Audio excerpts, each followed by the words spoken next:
नमस्कार, good morning India के इस खास शो में आपका बहुत बहुत स्वागत है। मैं हूं आपके साथ जया कौशिक त्रिवेदी और मेरे साथ है शारिक खान। सबसे पहले बात करते हैं दिशा रवि, जो कि पर्यावरण कार्यकर्ता है, उनकी खबर से। यहां पर उनको जमानत कल मिल गई आखिरकार, और जमानत देते हुए अदालत ने जो कुछ कहा उस पर ध्यान देना बेहद जरूरी है। अदालत ने कहा कि न टूल किट बनाना अपराध है, न व्हाट्सएप ग्रुप बनाना। कहा कि पुलिस के पास ऐसे सबूत नहीं जिनके आधार पर किसी 22 साल की लड़की को जेल में रखा जा सके, जिसका कोई आपराधिक रिकॉर्ड नहीं है। यही नहीं, जज ने यह भी कहा कि विचारों में मतभेद, असहमति, भिन्नता और यहां तक कि घोर आपत्ति राज्य के नीतियों में वस्तुनिष्ठता लाने के पहचाने हुए और विधिक औजार हैं। एक उदासीन और बेहद विनम्र जनता के मुकाबले जागरूक और मुखर जनता एक स्वस्थ और मजबूत लोकतंत्र का संकेत है। तो यहाँ पर कई अहम बातें कही गई हैं कोर्ट की तरफ से। वहीं इस मामले में, टूल किट मामले में, आज शांतनु मुलुक की अग्रिम जमानत पर सुनवाई होनी है। ये सुनवाई दिल्ली के पटियाला हाउस कोर्ट में वर्चुअल तरीके से होगी। शांतनु से दिल्ली पुलिस की साइबर सेल पिछले 2 दिनों से पूछताछ कर रही है, और इस पूछताछ में निकिता जैकब और दिशा रवि को भी साथ बिठाया गया है।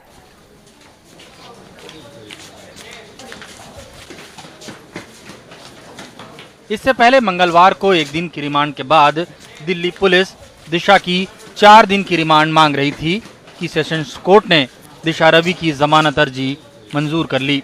उस वक्त दिशा अपनी बहन के गले लगकर भावुक हो गई। मुझको तो रिलीफ हो गया। मैं बहुत खुश हूँ, मुझे राहत मिली है। भारतीय न्याय व्यवस्था में मेरा भरोसा है। भारत में सच का मोल है। जिन लोगों ने उसका समर्थन किया उनको मैं कैसे धन्यवाद करूं। वो आएगी तो उसे गले लगाऊंगी और खाना खिलाऊंगी। जब भी दिशा ने हमसे बात की उसने हमें ताकत दी। मेरी बेटी मजबूत और बहादुर है, मैं भी मजबूत और बहादुर हूँ। मेरा हर माता पिता को यही संदेश है कि वो ऐसे मुश्किल समय में अपने बच्चों के साथ खड़े रहें। न्यायಕ್ಕೆ सपोर्ट ಮಾಡಿದ್ದಾರೆ ಅಂತ ಅನ್ಕೊಂಡಿದ್ದೀನಿ ನಾನು। जमानत देते वक्त कोर्ट ने पुलिस के सभी आरोपों और दावों को खारिज कर दिया। कोर्ट ने कहा कि पुलिस के सबूत आधे अधूरे हैं। अदालत ने पुलिस के सारे दावे तार तार कर दिए। कहा टूल किट बनाना अपराध नहीं है। टूल किट की जो सामग्री सामने आई उसमें देशद्रोह जैसी कोई बात नहीं। किसी खालिस्तानी संस्था से दिशा की सांठगांठ के कोई सबूत नहीं है। 26 जनवरी की हिंसा भड़काने का भी कोई सबूत नहीं है। जितने लोग 26 जनवरी की हिंसा के लिए गिरफ्तार हुए उनमें से किसी ने दिशा से संपर्क की बात नहीं मानी। शांतनु के 26 जनवरी को दिल्ली आने में भी कोई बुराई नहीं। सरकार के विरुद्ध बोलना या उससे असहमति रखना अपराध नहीं है। ऐसे कोई सबूत नहीं है जिससे दिशा की अलगाववादी सोच साबित हो। अदालत ने यह भी कहा कि ये समझ से बाहर है कि प्रार्थी ने अलगाववादी तत्वों को वैश्विक प्लेटफॉर्म कैसे दिया। कोर्ट ने कहा कि दिशा पुलिस की जांच में सहयोग करती रहें और अदालत की इजाजत के बगैर देश न छोड़ें। कोर्ट ने अपने आदेश में कहा कि हमारी सभ्यता 5000 साल पुरानी है। कोर्ट ने ऋग्वेद का जिक्र करते हुए कहा कि हमारे पास ऐसे कल्याणकारी विचार आते रहें जो दबे ना और जिन्हें कोई बाधित ना कर पाए। हालांकि कोर्ट ने यह भी कहा कि ऐसे मामलों में साजिश साबित करना आसान काम नहीं। नई दिल्ली से कैमरामैन एन रवि और मोहम्मद मुरसलीन के साथ मैं मुकेश सिंह, एनडीटीवी इंडिया। और अब बात करते हैं पश्चिम बंगाल चुनाव से पहले बीजेपी नेता की गिरफ्तारी से बीजेपी की हो रही किरकिरी की। एक तरफ जिस समय सीबीआई अभिजीत बनर्जी की पत्नी से पूछताछ कर रही थी, उसी समय कोलकाता पुलिस बीजेपी नेता राकेश सिंह के घर पहुंची थी और उन्हें कोकेन केस में गिरफ्तार किया गया है। बीजेपी इसे बदले की कार्रवाई बता रही है, लेकिन राकेश सिंह पर उन्हीं के दल की नेता ने गंभीर आरोप लगाए हैं। बीजेपी नेता राकेश सिंह के घर के बाहर कोलकाता पुलिस का भारी जमावड़ा। राकेश सिंह बीजेपी नेता कैलाश विजयवर्गीय के करीबी माने जाते हैं। उनके बच्चों ने बिना सर्च वारंट के पुलिस को घर में घुसने नहीं दिया। 5 घंटे बाद वारंट आया। राकेश सिंह के परिवार का कहना है कि पुलिस जो कर रही है वो बदले की कार्रवाई है। शायद टीएमसी सांसद अभिषेक बैनर्जी की पत्नी से सीबीआई की पूछताछ का बदला। मेरे पिता को शिकार बनाया जा रहा है। मैं पामेला गोस्वामी के बारे में और ड्रग्स केस के बारे में कुछ नहीं जानता। मेरे पिता शामिल नहीं हैं। उन्हें शिकार बनाया जा रहा है। क्यों, मैं नहीं जानता। ये राजनीतिक मामला है। लेकिन तथ्य ये है कि बीजेपी युवा मोर्चा की नेता पामेला गोस्वामी ने लगातार ये दावा किया है कि राकेश सिंह ने उन्हें कोकीन केस में फंसाया है।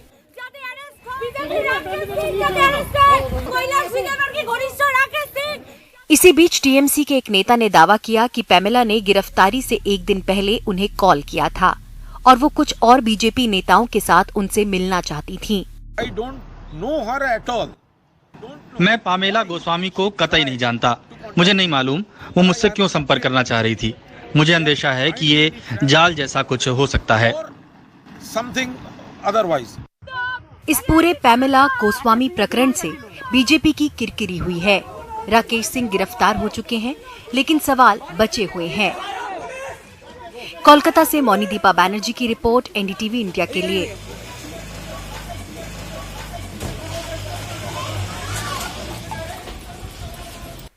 पश्चिम बंगाल के बाद अब बात करते हैं असम की, जहां चुनाव के बस 2 महीने से कम ही समय रह गया है। बीते 4 साल में असम में कांग्रेस के कई नेता और कार्यकर्ता पाला बदलकर बीजेपी में जा चुके हैं और अब चुनाव से पहले कांग्रेस ने छत्तीसगढ़ के मुख्यमंत्री भूपेश बघेल को असम का पर्यवेक्षक बनाया है। भूपेश बघेल ने छत्तीसगढ़ में रमन सिंह सरकार को हराया। अब वही मॉडल असम में आजमाने की तैयारी है। छत्तीसगढ़ से 1 दर्जन प्रशिक्षक आए हैं जो असम के कांग्रेस नेताओं और कार्यकर्ताओं को समझा रहे हैं कि कैसे बीजेपी का मुकाबला किया जाए। रतनदीप चौधरी की यह रिपोर्ट। मैं संकल्प लेता हूं कि देश की सांप्रदायिक एवं जातिवादी ताकतों को हराने व बीजेपी से लड़ने के लिए हिंदी में शपथ। ये शपथ असम के कांग्रेस नेताओं और कार्यकर्ताओं को छत्तीसगढ़ से आए एक पार्टी नेता ने दिलाई।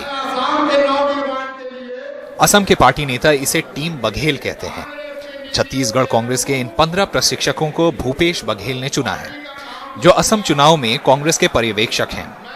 वे असम के अलग अलग हिस्सों में ठहरे हुए हैं। कार्यकर्ताओं के लिए बूथ स्तर की बैठकें कर रहे हैं, नेताओं को सिखा रहे हैं। छत्तीसगढ़ में कांग्रेस के लोगों ने जिस समर्पण और प्रतिबद्धता से बीजेपी के खिलाफ लड़ाई लड़ी, उसी जज्बे और समर्पण के साथ हम असम में बीजेपी को हटाने के लिए लड़ेंगे।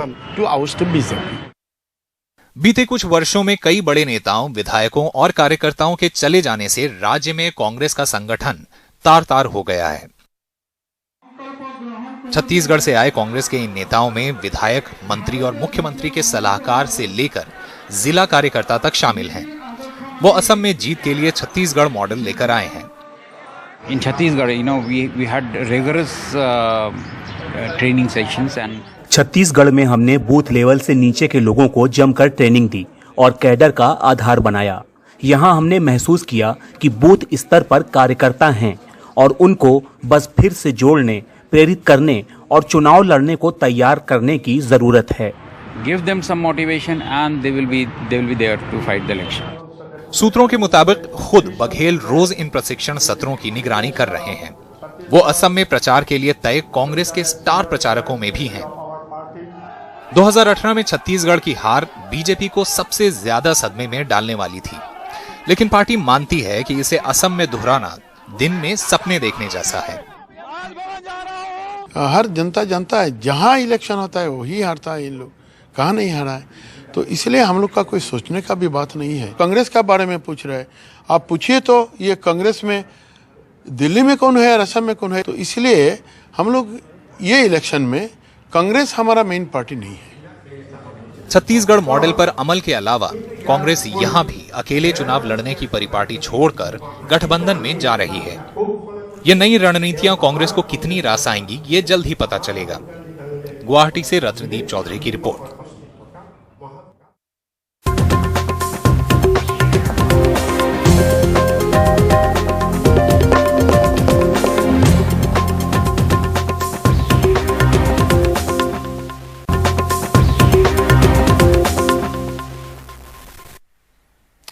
उत्तर प्रदेश में प्रियंका गांधी इन दिनों काफी ज्यादा सक्रिय हैं। वो कल मथुरा में थी और यहां पर कांग्रेस की किसान पंचायत में प्रियंका गांधी ने फिर से प्रधानमंत्री मोदी पर हमला बोला। उन्होंने कहा कि इस सरकार को अहंकार हो गया और ये अहंकार ईश्वर तोड़ेगा, हम तोड़ेंगे। लेकिन इसी सभा के दौरान वो एक रेप पीड़ित लड़की के पास गई और उससे मिली, जो उनकी सभा में इंसाफ के लिए गुहार लगा रही थी। प्रियंका उस लड़की को मंच तक लेकर आई और बाद में उन्होंने उससे बात भी की। भगवान श्री कृष्ण इस सरकार का अहंकार भी तोड़ेंगे। इस सरकार को भी भगवान कृष्ण की वाणी सुनाई देगी।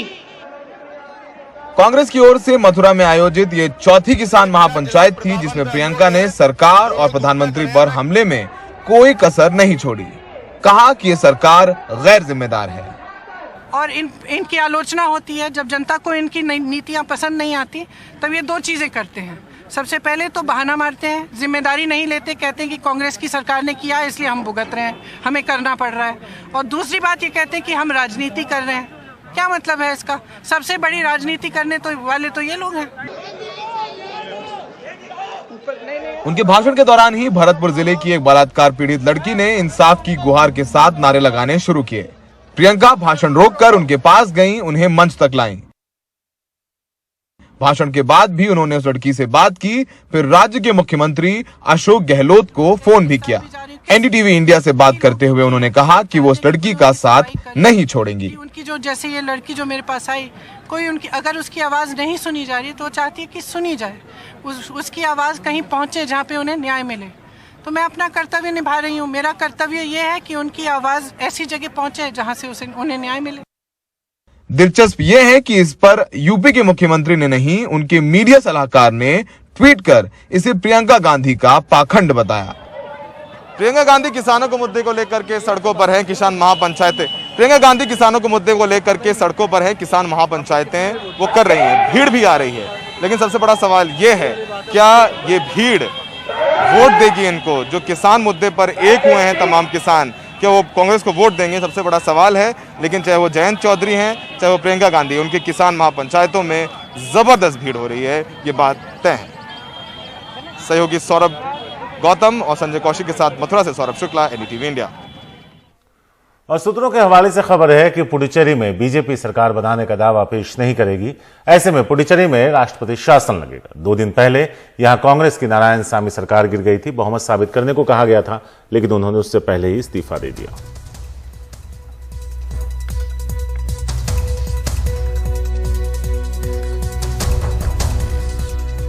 और अब बात करते हैं कोरोना की। कुछ राज्यों में कोरोना के बढ़ते मामलों को देखते हुए अब स्वास्थ्य मंत्रालय का ध्यान ज्यादा से ज्यादा जीनोम सीक्वेंसिंग करने पर है और इस एनालिसिस के जरिए कोशिश ये जानने की है कि कहीं नए स्ट्रेन की वजह से कोरोना के मामले बढ़ तो नहीं रहे हैं। क्या कोरोना के नए स्ट्रेन की वजह से मामले बढ़ रहे हैं? इस सवाल के जवाब के लिए 3 से 4 दिनों का और इंतजार करना पड़ेगा। वायरस के स्वभाव, असर और बढ़ते मामलों की गुत्थी सुलझाने के लिए स्वास्थ्य मंत्रालय जीनोम सीक्वेंसिंग की मदद ले रहा है। महाराष्ट्र और केरल दोनों राज्यों से पिछले 1 महीने में करीब 800 से 900 सैंपल जीनोम सीक्वेंसिंग के लिए भेजे गए हैं।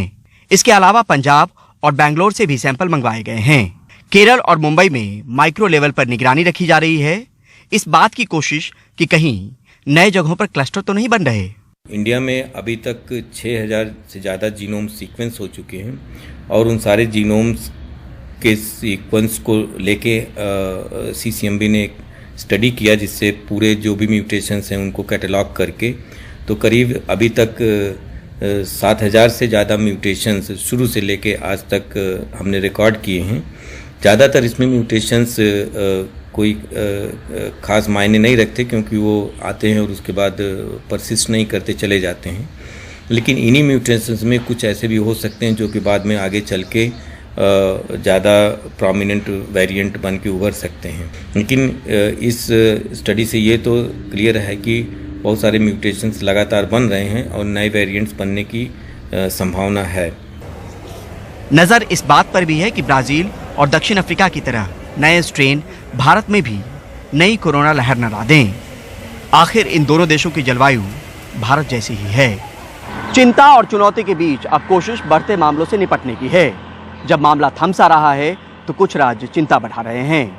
नया स्ट्रेन, नई चुनौती तो नई रणनीति। नई दिल्ली से परिमल कुमार, एनडीटीवी इंडिया।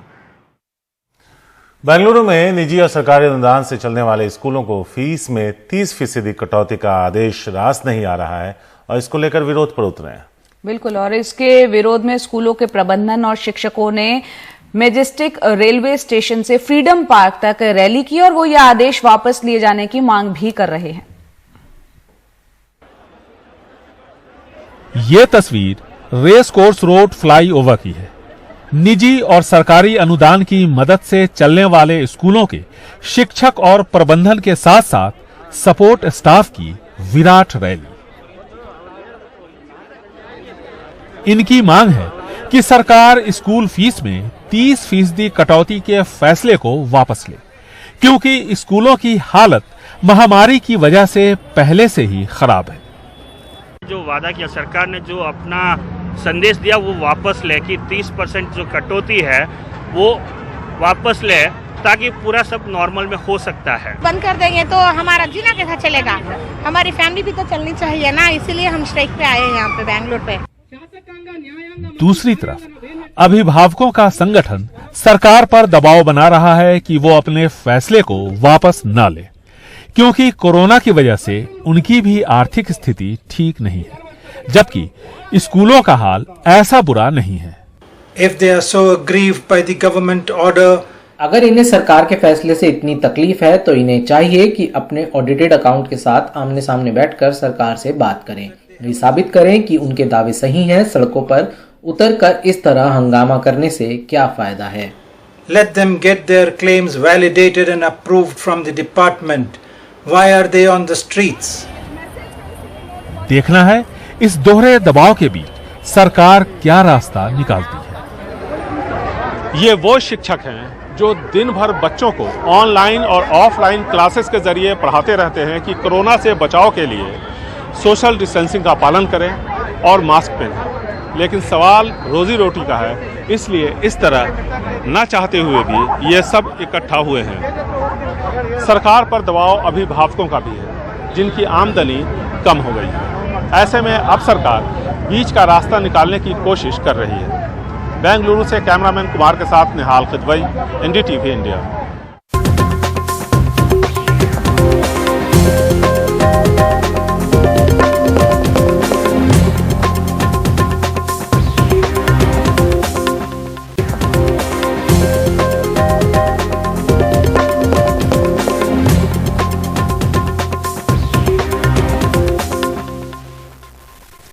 तो भारत इंग्लैंड के बीच टेस्ट सीरीज का तीसरा मैच आज से अहमदाबाद के मोटेरा स्टेडियम में खेला जाना है। राष्ट्रपति रामनाथ कोविंद मोटेरा स्टेडियम का उद्घाटन करेंगे। इस मौके पर गृह मंत्री अमित शाह भी मौजूद रहेंगे। मोटेरा में सीटों की संख्या बढ़ा दी गई है। पहले इसकी क्षमता 90,000 थी, अब 1,10,000 सीटें कर दी गई हैं। अब ये दुनिया का सबसे बड़ा क्रिकेट स्टेडियम बन गया है। स्टेडियम 63 एकड़ में फैला है और 800 करोड़ रुपए की लागत से इसे तैयार किया गया है, संवारा सजाया गया है। और हमारे सहयोगी विमल मोहन ने स्टेडियम की खासियत और इसके तैयार होने की पूरी प्रक्रिया पर बात की केंद्रीय खेल मंत्री किरण रिजिजू से। आइए सुनते हैं। सर, सबसे पहले मतलब ये स्टेडियम कैसे कैसे आप इवैल्यूएट करते हैं, कैसे एसेस करते हैं उसको? अभी मैंने स्टेडियम जाके देखा और वर्चुअली मैंने सब चीज़ समझने का कोशिश किया। इस स्टेडियम का रूप, इसका साइज, इसमें फैसिलिटीज़ और एस्थेटिकली इसका डिज़ाइन। तो मैं ये कह सकता हूँ कि जो मोटेरा स्टेडियम दुनिया का सबसे बड़ा क्रिकेट स्टेडियम बनी है अहमदाबाद में, ये ना सिर्फ सबसे बड़ा है बल्कि सबसे अच्छा स्टेडियम में से भी एक है। इसका फैसिलिटीज़ जो प्लेयर्स के लिए, स्पेक्टेटर्स के लिए और बाकी सुविधा जो मैंने देखा है, मैं कह सकता हूं कि this is not only the largest stadium but one of the best stadium in the world. I am very proud कि हमारा देश में इतना अच्छा स्टेडियम बनी है। मैं आदरणीय प्रधानमंत्री जी को धन्यवाद देता हूं जिन्होंने इस स्टेडियम का कंसेप्चुलाइज किया और पूरा दिशा दिया, और दिशा दे करके इसको पूरा सपोर्ट भी किया। और हमारे माननीय गृह मंत्री जी अमित शाह जी ने इसको जो एग्जीक्यूट करने में रिकॉर्ड टाइम 2.5 years में जो कंप्लीशन करवाया, जितने technical teams, designer, construction company, सारे लोगों को एकजुट करके गृह मंत्री अमित शाह जी ने जो एग्जीक्यूट किया, उसका मैं सराहना करता हूं और गृह मंत्री जी अमित शाह जी को मैं धन्यवाद देता हूं।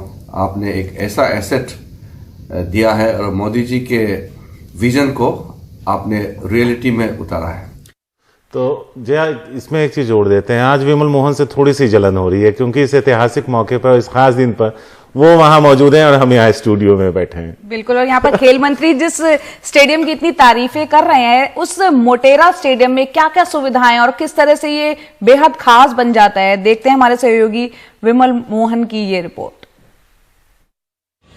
इस वक्त हम दुनिया के सबसे बड़े cricket stadium Motera cricket stadium, जो सरदार पटेल स्टेडियम के नाम से भी जाना जाता है, उसके बाहर खड़े हैं और ये कॉन्कोर्स है जो बताया जाता है कि दुनिया का सबसे बड़ा कॉन्कोर्स है। इस तरह का कॉन्कोर्स आप कहीं नहीं देखते हैं। करीब 60 मीटर का रैंप है और आपको याद दिलाएं कि जो फरवरी में नमस्ते ट्रंप इवेंट हुआ था, उस दौरान जो 1 लाख, 1.25 लाख के आसपास जो दर्शक यहाँ थे, जो आए थे, उन्हें निकलने में बस आधे घंटे का वक्त लगा था, क्योंकि ये इस तरह से इसका यूनिकनेस है जो बनाया गया है, उसमें यहाँ से निकलने की बहुत आसानी। और सबसे बड़ी बात जो है, जो बताते हैं कि ये एक्चुअली जो ब्रेन चाइल्ड है, जो प्रधानमंत्री नरेंद्र मोदी हैं, उनका ब्रेन चाइल्ड है। उनके पास जब अधिकारी उस वक्त गए कि आप इस स्टेडियम को रिनोवेट करना चाहते हैं, तो उन्होंने कहा कि नहीं, रिनोवेट करने की ज़रूरत नहीं है। वो एमसीजी के आधार पर उन्होंने, तब एमसीजी सबसे बड़ा स्टेडियम माना जाता था और प्रधानमंत्री जो उसमें जो जीसीए के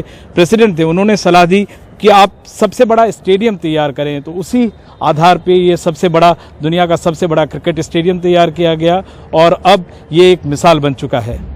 दुनिया के सबसे बड़े क्रिकेट स्टेडियम यानी मोटेरा क्रिकेट स्टेडियम का ये वो हिस्सा है जहां पे हॉल ऑफ फेम इसे कहा जाता है और यहाँ पे भारत के पहले टेस्ट कप्तान सीके नायडू से लेकर आखिर तक जो करीब 33 जो कप्तान हुए हैं, अजिंक्य रहाणे तक, सबकी तस्वीरें लगाई गई हैं और ये याद दिलाते हैं कि भारत का क्रिकेट कैसे गौरवशाली एक इसका इतिहास रहा है। अजित वाडेकर की बात करें, वेंकट रमन की बात करें, सुनील गावस्कर जिन्होंने यहाँ पे 10,000 रन अपने पूरे किए थे और पहले दुनिया के बल्लेबाज थे जिन्होंने 10,000 रन पूरे किए। साथ ही कपिल देव की ये तस्वीर है जो याद दिलाती है कि इन्होंने 432वां विकेट जो है यहीं पे हासिल किया था।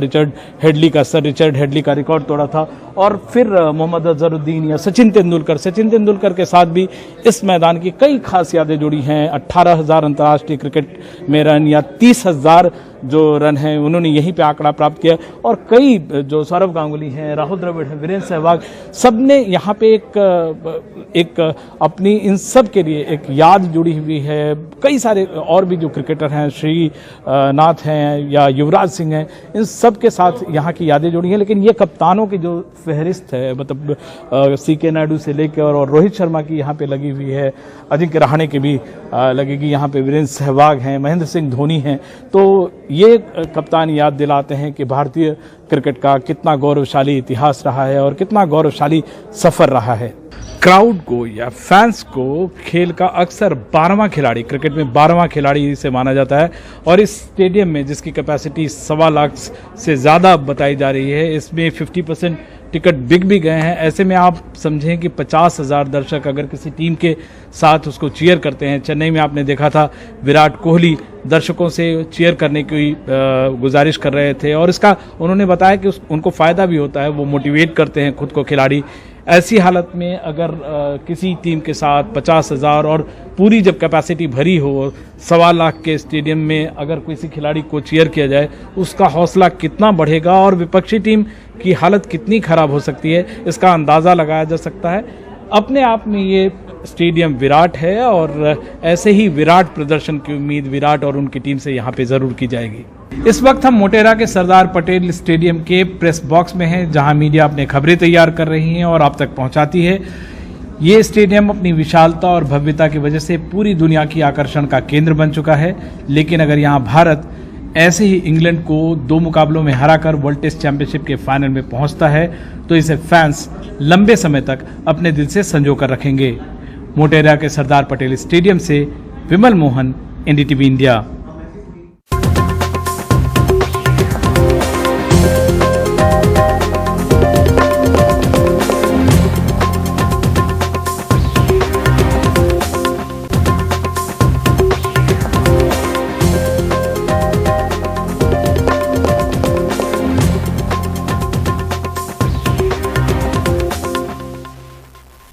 यूपी के बागपत में हुई दुकानदारों की मारपीट सोशल मीडिया पर छाई हुई है। चाट के पीछे हुई इस लड़ाई में चाट वाले चाचा खासे मशहूर हो गए हैं। बिल्कुल, काफी चर्चा का विषय इस वक्त बने हुए हैं, खासतौर से ट्विटर पर हम देख रहे हैं, सोशल मीडिया पर देख रहे हैं। दरअसल इनका जो लुक है, इनका जो हुलिया है, वो इंटरनेट पर इस वक्त छाया हुआ है। देखते हैं अरुण सिंह की रिपोर्ट। ये कहानी है चाट और चाचा की। चाचा अपनी लुक्स की वजह से पूरे इंटरनेट पर इस वक्त फेमस है। 22 फरवरी को बागपत के बरौत में एक फाइट होती है जो इस वक्त वायरल है पूरी तरह से। लेकिन हरिंदर, जिन्हें चाचा बुलाया जा रहा है, वो पॉपुलर हो गए हैं अपनी लुक्स की वजह से, क्योंकि किसी का कहना है कि वो आइंस्टाइन जैसे नजर आ रहे हैं और कोई उन्हें वायरस बुला रहा है। वो कैरेक्टर जो बमन ईरानी ने 3 इडियट्स में प्ले किया।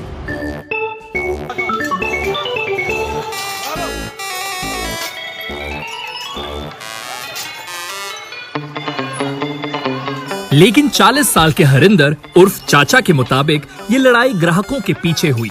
चाचा का कहना है कि नजदीकी दुकान वाले ने उनकी दुकान से ग्राहकों को लौटा दिया।